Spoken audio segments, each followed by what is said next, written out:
the freedom high and night, at night.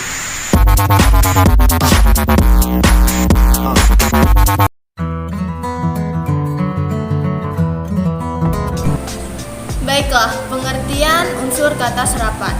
Menurut Kamus Besar Bahasa Indonesia, kata serapan adalah kata yang diserap dari bahasa lain berdasarkan kaidah bahasa penerimaan.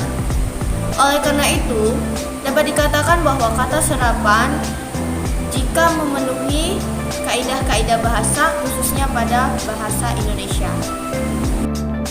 Selanjutnya, penyebab adanya kata serapan.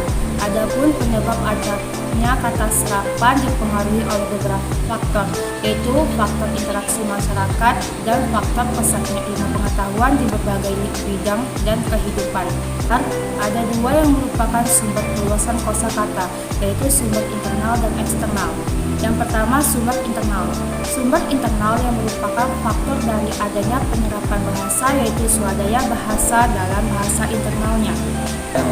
Dan yang kedua, sumber eksternal atau sumber luar dapat terjadi melalui perluasan dari bahasa-bahasa serumpun dan sebagainya. Perluasan bahasa dari bahasa lain atau bahasa serumpun bisa terjadi lantaran adanya interaksi sosial dan intensitas komunikasi. Kategori penulisan unsur serapan asing. Unsur serapan memiliki beberapa kelompok kata. 1. Adaptasi. Adaptasi terbentuk karena terjadinya proses adaptasi yang dilakukan bahasa Indonesia dengan bahasa asing. 2. Kreasi. Proses kreasi ini menggunakan sistem terjemahan untuk melakukan serapannya. Hanya saja bentuk fisik yang diterapkan tidak harus sama. 3. Terjemahan. Penulisan unsur serapan ini menggunakan konsep arti dari bahasa asing itu sendiri. Setelah diartikan, bahan tersebut akan disesuaikan dengan kaidah penulisan Indonesia. 4. Adopsi.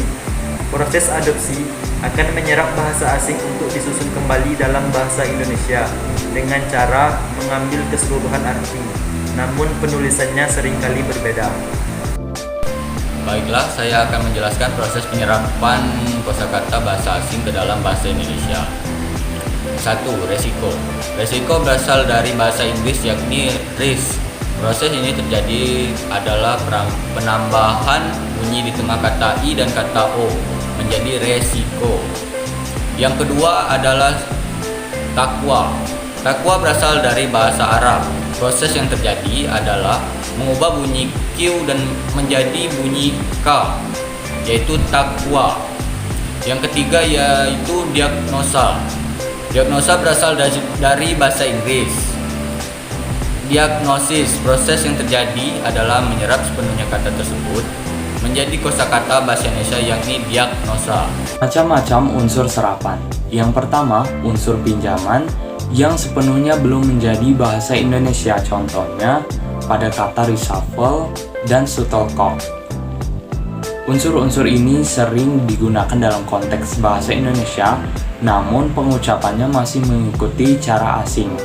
Yang kedua, unsur pinjaman yang penulisan maupun pengucapannya telah mengikuti kaidah bahasa Indonesia.